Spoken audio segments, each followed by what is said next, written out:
जैसा कि पिछले लेक्चर में हम लोगों ने पढ़ा डिस्क्रीट मैथमेटिक्स में सेट के इंट्रोडक्शन के बारे में, तो अब हम उस पर होने वाले फंडामेंटल ऑपरेशंस के बारे में पढ़ेंगे कि उस पर किस प्रकार से ऑपरेशन वर्क करते हैं और सेट का बिहेवियर उस समय कैसा होता है। इसको समझने के लिए देखेंगे कि कौन कौन से फंडामेंटल ऑपरेशन जो सेट पर लागू होते हैं। तो बेसिक्स है, यूनियन को रिप्रेजेंट करता है यू से, इसी तरह से इंटरसेक्शन माने कॉमन उसको करते हैं इस तरह के साइन से, और डिफरेंट जो कि आपको पता है माइनस साइन से रिप्रेजेंट करता है। बेसिकली डेफिनेशन क्या है, यूनियन किसी भी दो सेट का यूनियन की बात करेंगे, किसी भी दो सेट की यूनियन की बात करेंगे हम, तो उन सारे एलिमेंट का सेट होगा, वो सारे एलिमेंट्स का कलेक्शन होगा जो दोनों सेट में है। ए यूनियन बी, वो सारे एक्स जो ए में भी है और बी में भी है, दोनों में है, यानी दोनों के हैं। इसी तरह इंटरसेक्शन जो दोनों में कॉमन है, और डिफरेंस की डेफिनेशन है वो सारे एलिमेंट अगर ए माइनस बी की बात कर रहे हैं तो जो एक्स में है परंतु बी में नहीं। कैसे, इसको अपन वेन डायग्राम से समझने की कोशिश करते हैं कि वेन डायग्राम से हमको किस तरह से एक्सप्लेन करेंगे, अभी आपको क्लियर हो जाएगा।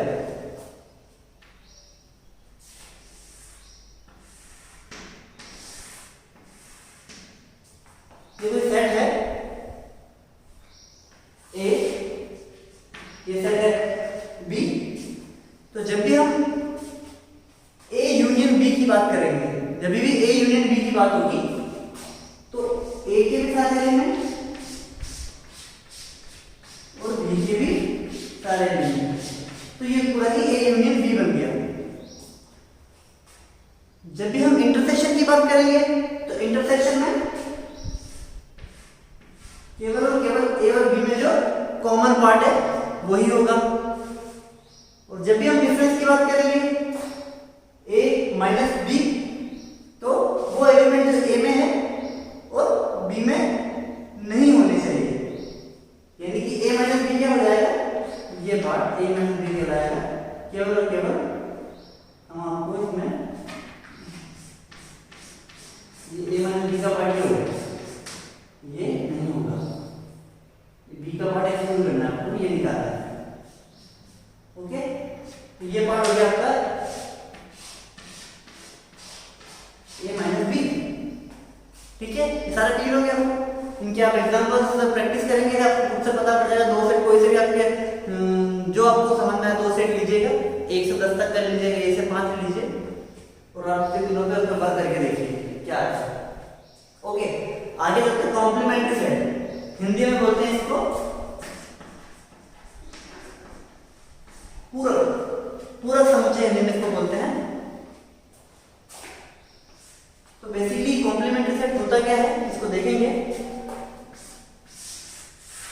ये कोई सेट है यू बेसिकली यूनिवर्सल सेट है, सार्वत्रिक समुच्चय को। यूनिवर्सल सेट जिसके अंदर हम सभी सेट को कंसीडर कर रहे हैं उसको यूनिवर्सल बोला जाएगा। ठीक है, इसके अंदर कोई भी सेट है, ये ए सेट है, तो ए का जो कॉम्प्लीमेंट्री सेट है वो होगा ये, ए नहीं होगा, यानी कि ए कॉम्प्लीमेंट्री सेट को बोलेंगे यू माइनस ए। वो सारे एलिमेंट जो यू के हैं और ए के नहीं, अभी हमें डिफरेंस में पढ़ा था। ठीक है, तो कॉम्प्लीमेंट्री सेट समझ आ गया। इसका एग्जांपल मैंने एक सेट लिया ए, वो सारे एक्स जो नेचुरल नंबर के हैं और छोटे हैं, 10 से छोटे हैं, वो सारे सेट का, वो सारे एलिमेंट का सेट 1 2 3 4 5 6 7 8 9 और 10 हमने ए बनाया। ठीक है, और अब हम बात करेंगे बी, जो कि ए का सबसेट होगा। एक कैसा सेट बना देते हैं 1 2 3। अगर ए यूनिवर्सल सेट है तो ए के अंदर बी का कॉम्प्लीमेंट्री क्या होगा, कॉम्प्लीमेंट्री ऑफ बी वो क्या होगा, जब ए यूनिवर्सल सेट है तो क्या होगा 4 5 6 अप टू 10। में आ गया आपको कि वो केवल बी को निकाल दिया, 1 2 3 को निकाल दिया, बचा हुआ सारा कॉम्प्लीमेंट्री हो गया। ठीक है, तो कॉम्प्लीमेंट्री आपको क्लियर हो गया। ठीक है, कुछ बेसिक प्रॉपर्टीज है सेट के ऊपर जो लागू होती है वो देखेंगे अपन। कोई भी सेट है उसमें अगर अपन एम्प्टी सेट को घटा देंगे, एम्प्टी सेट क्या है, कुछ भी नहीं, खाली, तो किसी भी चीज में कुछ नहीं घटाएंगे तो क्या बचेगा, वो का वो चीज, तो होल सेट बच गया हमारा, मिल गया। आगे बढ़ेंगे, किसी भी सेट में पूरे सेट को घटा देंगे, आपके पास कितने पैसे थे वो सारे पैसे ले लिए गए, तो आपके पास क्या बचा, कुछ भी नहीं। तो किसी भी सेट में से पूरा सेट घटा दिया तो आपके पास क्या होगा, एम्प्टी सेट। इसी तरह से एम्प्टी सेट में से कुछ सेट घटा दिया तो क्या बचेगा, डिफरेंस डेफिनेशन आप देखेंगे समझ में आएगा कि खाली में तो कुछ घटा सकते ही नहीं हम, तो हमें वापस खाली घटा जाएगा, एम्प्टी सेट हमको अभी मिल जाएगा। ठीक है, इसी तरह से कोई भी सेट का जो difference a minus b is never equal to b minus a, is not equal to b minus a। a minus b जो होगा यहाँ पे हमने देखा कि a माइनस b है, इसी तरह से b माइनस a निकालेंगे तो वो ये होगा, ये वाला पार्ट। ठीक है, वो b माइनस a, तो a minus b is not equal to b minus a कब हो सकता है, जब a और b बराबर हो। इक्वल सेट हम पहले पिछले लेक्चर में पढ़ चुके हैं। ओके, अब किसी भी सेट है उसका कॉम्प्लीमेंट है, उसका वापस कॉम्प्लीमेंट लेंगे तो हमको वही सेट वापस प्राप्त होगा। जैसे कि b कॉम्प्लीमेंट है, यहाँ पर अगर हम वापस b कॉम्प्लीमेंट का भी कॉम्प्लीमेंट लें, यानी 4 को लेके 10 का वापस कॉम्प्लीमेंट लेंगे तो a में वो क्या मिलेगा, 1 2 3, यानी वो होगा वही सेट। ओके, तो किसी भी सेट के कॉम्प्लीमेंट का कॉम्प्लीमेंट वही सेट होता है। कोई भी सेट और उसके कॉम्प्लीमेंट का अगर हम यूनियन ले लें, जैसे कि ये सेट है B और B कॉम्प्लीमेंट, इन दोनों का यूनियन ले लें तो सारे एलिमेंट जब हम मिला देंगे तो हमको क्या मिलेगा, और A, that is whole set. A और A यूनियन का कॉम्प्लीमेंट क्या होगा, यूनिवर्सल सेट, होल सेट, जिसके अंदर सारे सेट कंसीडर किए जा रहे हैं। इसी तरह से हम किसी सेट और उसके कॉम्प्लीमेंट का इंटरसेक्शन लेंगे, B और B कॉम्प्लीमेंट का इंटरसेक्शन लेंगे तो क्या मिलेगा हमको, नल सेट, कुछ भी नहीं, दोनों में क्या कॉमन है, कुछ भी कॉमन नहीं है, तो हमको एम्प्टी सेट मिल गया। ओके, यहाँ एक इंटरेस्टिंग प्रॉपर्टी है, इंपॉर्टेंट है, एक नंबर में सीधा सवाल पूछ लिया जाता है कि डी मॉर्गन लॉ क्या है सेट के मामले में। डी मॉर्गन लॉ किसको कहते हैं, डी मॉर्गन लॉ कहते हैं A यूनियन B का whole complement equal to A complement intersection B complement. इसी तरह से A इंटरसेक्शन B का whole complement equal to A complement union of B complement. आप इसको एग्जांपल से वेरीफाई कर सकते हैं, इस चीज को हम एग्जांपल से वेरीफाई करते हैं।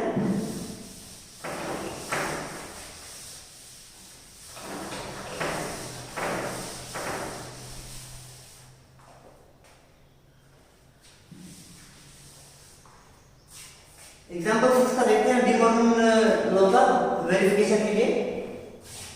ओके, हमने ए लिया 1 2 3 4 और बी लिया हमने 7 8 9 और जो यू है हमारा यूनिवर्सल सेट जो है, हमारा जो यूनिवर्सल सेट है जिसके अंदर हम बात करेंगे वो होगा 1 2 अप टू 10। ओके, तो अब हम ए यूनियन बी लेंगे, क्या होगा हमारे पास, ए यूनियन बी होगा 1 2 3 4 7 8 9। ठीक है, इसका कॉम्प्लीमेंट लिया,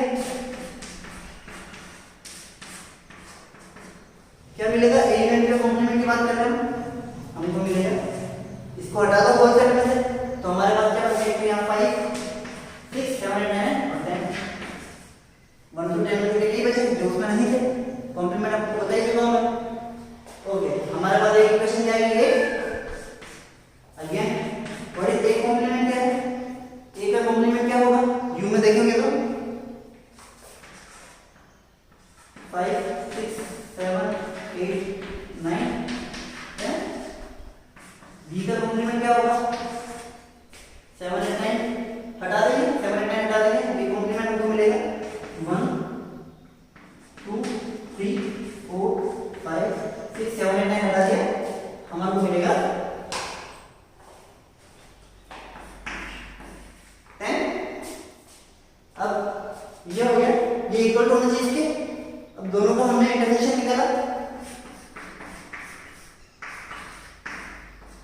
देखिए क्या आता है, दोनों का एडिशन निकाला, क्या क्या कॉमन है, 5 6 और 5 और 6 के अलावा हमारे पास है कॉमन 10। ठीक है, 5 इसमें भी है, इसमें भी है, 6 इसमें भी है, इसमें भी है, और 10 इसमें भी है और इसमें भी है। तो 5 6 10 हमको कॉमन मिल गया। तो आपका ये इक्वेशन आ गया सेकंड, और फर्स्ट और सेकंड को देखेंगे 5 6 10 5। तो ये हमारा वेरीफाई हो गया, ये रूल्स वेरीफाई हो गया। ठीक है, तो इसी तरह आप भी अपने एग्जांपल बना के इसको सॉल्व कर सकते हैं। ओके, अब आगे चलेंगे सिमेट्रिक डिफरेंस। इसका भी एग्जांपल जरूर करके देखेंगे आप लोग इस सेकंड वाले वीक का। ठीक है, अब आगे सिमेट्रिक डिफरेंस क्या है इसको समझेंगे। Symmetric difference of two set, दो समुच्चयों का सममित अंतर। दो समुच्चयों का सममित अंतर किसको कहते हैं, आपके पास है A union B minus A intersection B, ये उसकी डेफिनेशन होती है। यानी कि वो सेट, दो सेट के सममित अंतर की बात कर रहे हैं, तो हमको जो नया सेट प्राप्त होगा उसको बोलेंगे वो सेट या वो एलिमेंट्स का सेट जो दोनों सेट के कॉमन पार्ट में नहीं है। माने कि वो सारे एलिमेंट जो ए में है, बी में है, परंतु ए और बी दोनों में नहीं है, ए और बी दोनों में नहीं है। तो यानी कि वेन डायग्राम से समझाऊंगा आपको, थोड़ा बड़ा बना देता हूं।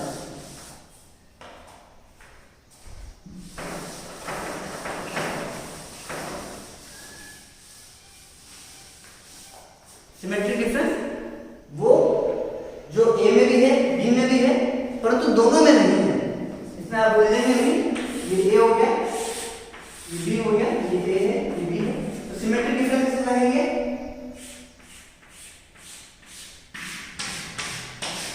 ये पार्ट और ये पार्ट, इस पार्ट को शामिल नहीं करेंगे। ठीक है, इसको बोलेंगे सिमेट्रिक डिफरेंस। ठीक है ना।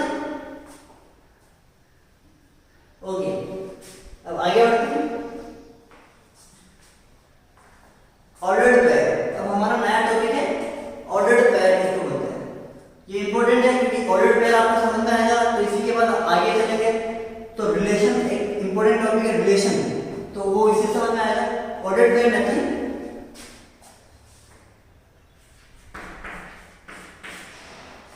किन्हीं भी दो एलिमेंट्स को युग्म के रूप में लिखना ऑर्डर्ड पेयर कहलाता है।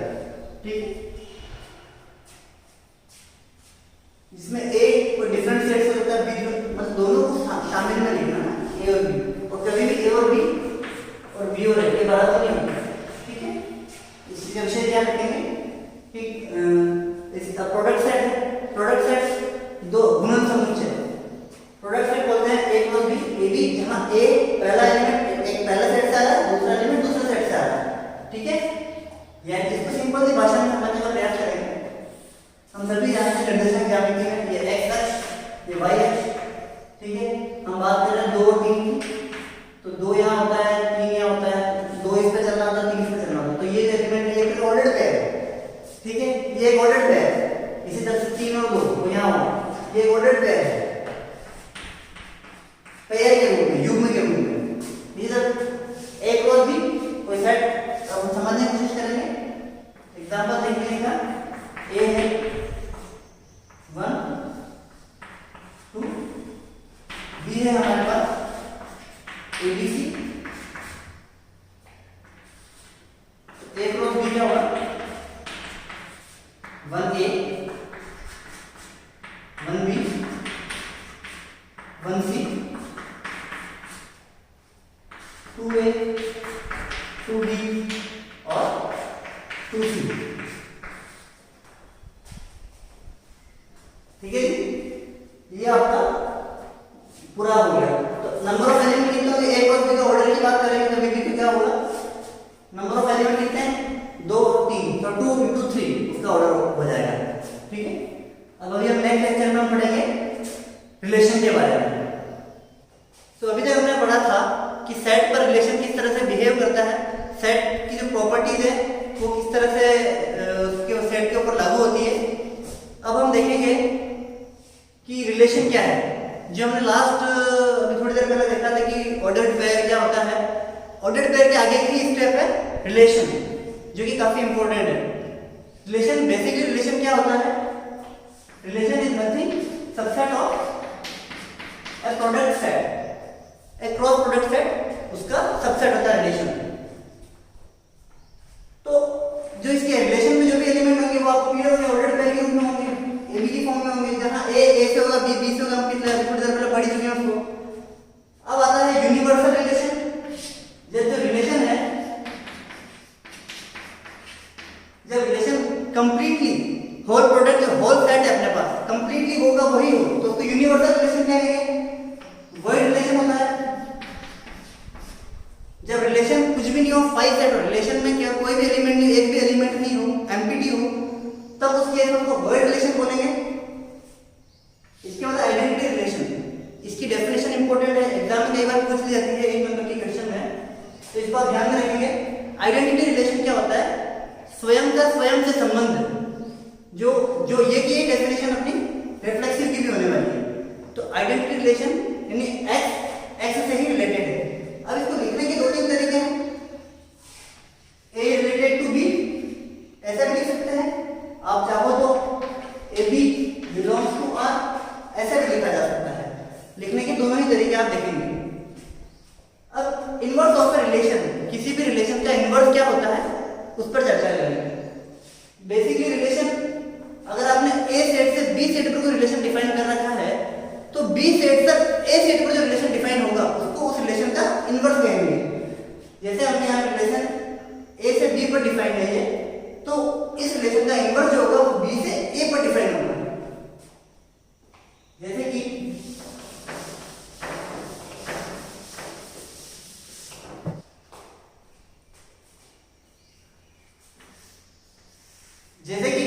सेट ए से सेट बी पर एक संबंध इस तरह से परिभाषित है आर के माध्यम से, तो सेट बी से सेट ए पर एक संबंध उल्टा परिभाषित होगा, वो होगा आर इनवर्स। सिंपल है। If 1 2 belongs to R, then 2 1 belongs to R inverse. Okay, तो फर्दर मूव करते हैं। हाउ मेनी रिलेशन हम सेट ए से सेट बी पर डिफाइन कर सकते हैं?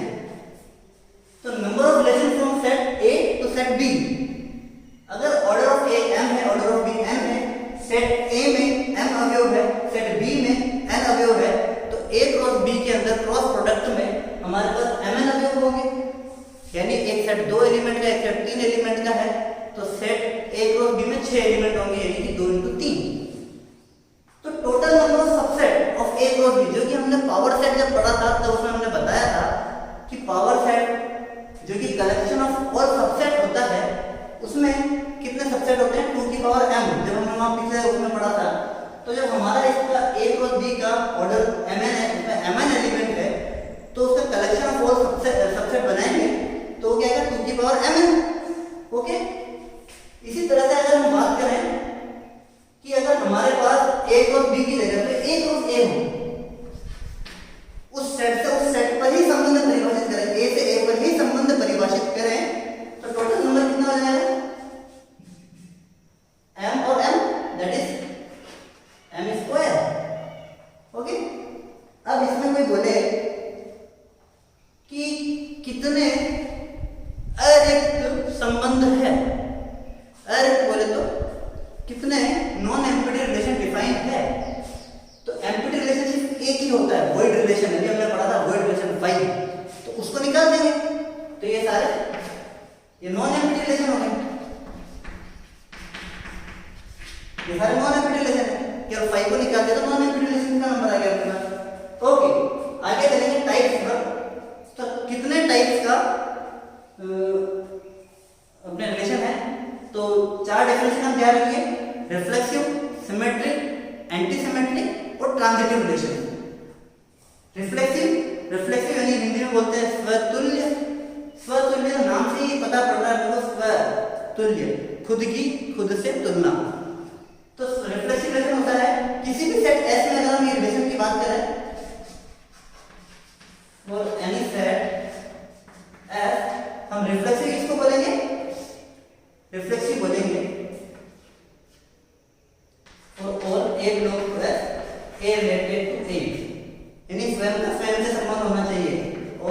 ए बिलोंग्स टू आर, ये रिफ्लेक्सिव हो गया। सिमेट्रिक किसको बोलेंगे? सिमेट्रिक बोलेंगे हम लोग कि अगर A B belongs to R हो तो B A also belongs to R. A B R में है तो बी ए भी आर में होगा, ये होगा सिमेट्रिक रिलेशन। अगर ये केस होता है। एंटी सिमेट्रिक किसको बोलेंगे? एंटी सिमेट्रिक इसको बोलेंगे if A related to B and B related to A, तो A बराबर B होगा, इसको एंटी सिमेट्रिक बोलेंगे। इसमें कंफ्यूज नहीं होना आप लोग सिमेट्रिक और एंटी सिमेट्रिक में। इसके बाद आता है ट्रांजिटिव रिलेशन। ट्रांजिटिव किसको बोलेंगे?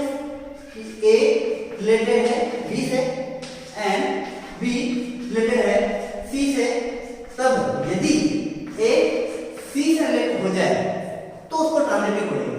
A B से, B C से और A अगर C से हो जाएगा तो हम क्या बोलेंगे? ट्रांजिटिव रिलेशनशिप है। ठीक है। अब एक इंपॉर्टेंट डेफिनेशन है, इसका हर बार बड़ा क्वेश्चन आता ही है, इक्विवेलेंट रिलेशन। इसका हमेशा बड़ा क्वेश्चन आता है एग्जाम में, तो इसको ध्यान में देंगे। इक्विवेलेंट रिलेशन किसको बोलते हैं? अगर कोई रिलेशन R सेट A से सेट B में परिभाषित है या सेट A से सेट A में परिभाषित है, वो इक्विवेलेंट रिलेशनशिप कहलाएगा जब वो रिफ्लेक्सिव हो, सिमेट्रिक हो और ट्रांजिटिव हो।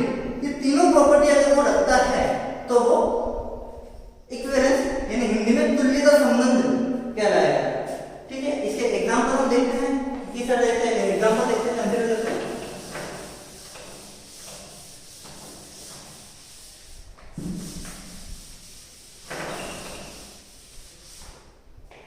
एक एग्जांपल देखते हैं, प्रूव करेंगे कि रिलेशन R1 जो कि X, जहां वो सारे X आएंगे, इस तरह से ऑर्डर से वो सारे AB आएंगे, जिसके लिए 1 plus AB greater than 0 for all AB is a real number. ठीक है। तो इस R1 में कंफ्यूज नहीं होना अपने को। R1 है संबंध का नाम है R1 और R वास्तविक संख्याओं का समुच्चय है। ठीक है। ये तो वो वही एलिमेंट आएंगे जिनके लिए कंडीशन लागू होती है। ठीक है। ओके। तो सबसे पहले रिफ्लेक्सिव की बात करते हैं। ये जो R1 हमको प्रूव ये करना है कि ये संबंध R1 हमने जो बनाया है इस तरह का रिलेशन की, इसके लिए 1 प्लस AB ग्रेटर देन 0 होते A और B रिलेटेड माने जाएंगे। तो इस तरह का संबंध जो है ये रिफ्लेक्सिव है, सिमेट्रिक है, पर ट्रांजिटिव नहीं है। ये प्रूव करना है हमको। ओके, तो प्रूव करना देखते हैं। पहला रिफ्लेक्सिव, रिफ्लेक्सिवनेस है, देखते हैं। रिफ्लेक्सिव बोलते हैं स्वयं से संबंध चेक करते हैं। आपको पता है A रिलेटेड A के लिए क्या होगा, ये चेक कर, अगर इसको चेक कर रहे हैं तो मतलब ये डेफिनेशन सेटिस्फाई होनी चाहिए। That is 1 plus A dot A यानी 1 प्लस A स्क्वायर और all A belong to real number. किसी भी संख्या का वर्ग या स्क्वायर बोले वो हमेशा धनात्मक होता है। तो 1 प्लस A स्क्वायर हमेशा पॉजिटिव होगा। 1 इज अ पॉजिटिव नंबर, तो दोनों को ऐड करेंगे तो हमको पॉजिटिव नंबर मिलेगा। ये डेफिनेशन सेटिस्फाई हुई A के लिए, that is A related to A satisfied. Okay, आगे चलते हैं। Second symmetric.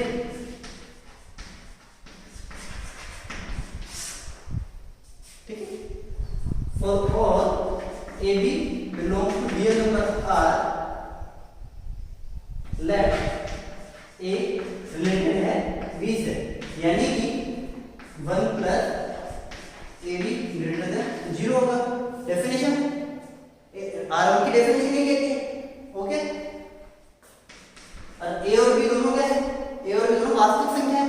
और संख्याओं के गुणा में हम जानते हैं कि संख्याओं का जो गुणा होता है वो क्रम विनिमेय होता है। अब 3 को 5 से गुणा करो और 5 को 3 से करो, आंसर एक ही आने वाला है। तो 3, 5 और 5 से क्रम महत्वपूर्ण नहीं है। तो ए बी को हम क्या लिख सकते हैं, बी ए, ठीक है। तो ए बी को हम क्या लिखेंगे, बी ए, ये भी ग्रेटर देन 0 होगा, क्रम में। तो अल्टीमेटली ये क्या होगा, जब बी पहले आया तो जैसे ही बी पहले आया तो इसमें बी पहले आ जाएगा, यानी कि बी रिलेटेड हो गया आपका ए से, ये तो सिमेट्रिक हो गया। सिमेट्रिक डिफरेंशिएशन कैसे कर रहा है, दो केस तो अपने पास सैटिस्फैक्शन हो गया। तीसरा हमको डिस्प्रूव करना है, हमको डिस्प्रूव करना है कि ये जो संबंध है वो ट्रांजिटिव नहीं है। तो आप ध्यान देंगे, किसी भी संबंध को सिद्ध करना उतना मुश्किल नहीं होता जितना मुश्किल उसको डिस्प्रूव करना होता है। हमको स्पेसिफिक एग्जांपल्स बनाने होते हैं, हमको स्पेसिफिक एग्जांपल ध्यान रखना होता है, मेहनत लगती है कंस्ट्रक्ट करने में। तो हम देखेंगे कि ये ट्रांजिटिव नहीं है। तो हम 3 नंबर ऐसे लेते हैं, 1, 1/2, -1 बिलोंग टू रियल नंबर। 1 और 1/2 के लिए चेक करेंगे तो आपको पता है 1 + 1 × 1/2 क्या आएगा यहाँ पर, 3/2 which is greater than 0। तो अल्टीमेटली 1 + ab डेफिनेशन है, 1 + 1 × 1/2 greater than 0 आ गया। तो यानी डेफिनेशन से 1 रिलेटेड है अपना 1/2 का। एंड सेकंड चलेंगे, 1 + 1/2 × -1 and 1 - 1/2, 1 - 1/2 क्या होगा, 1/2 also greater than 0, again 1/2 related to -1, ठीक है, यहां तक ठीक है। अब 1 मतलब हमारे पास ए बी का संबंध आ चुका है, बी सी का संबंध आ चुका है, अब ए सी का संबंध चेक कर रहे हैं, ठीक है। ए सी का चेक इस चेक करेंगे इस 1 रिलेटेड टू -1। ये क्वेश्चन है हमारे लिए, करते हैं 1 + 1 -1, ठीक है। 1 डेफिनेशन का ए की जगह पे 1 हो गया और बी की जगह पे -1 हो गया, ठीक है। तो ये क्या हुआ, 1 - 1 0। तो 0 क्या, 0 से बड़ा तो होता ही नहीं, यानी डेफिनेशन लागू नहीं हो रही, ये डेफिनेशन लागू नहीं हो रही, तो 1 is not related to -1। तो हमने एक ऐसा एग्जांपल बना लिया, ए बी से रिलेटेड है, बी सी से है, पर ए सी से संबंधित नहीं है। डेफिनेशन ग्रेटर देन 0 के लिए थी, इक्वल टू 0 के लिए नहीं थी।